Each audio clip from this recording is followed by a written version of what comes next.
అనమాట. So the gospel of Jesus Christ is not about leaving this world and going somewhere else.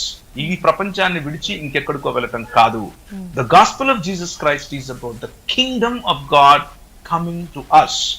దేవుని రాజ్యము మన వద్దకు రావటం, అది వచ్చింది అని చెప్పటం, ఆ వచ్చిన రాజ్యములోనికి రమ్మని పిలవటమే ఇంతవరకు ఎల్కే మృత్యుంజయ్ గారు చాలా స్పష్టంగా చెప్పినట్లుగా అకార్డింగ్ టు ద స్క్రిప్చర్స్, లేఖనముల అనుసారముగా.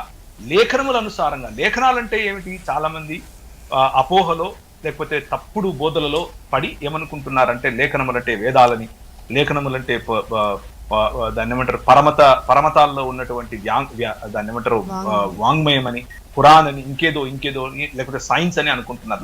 నో.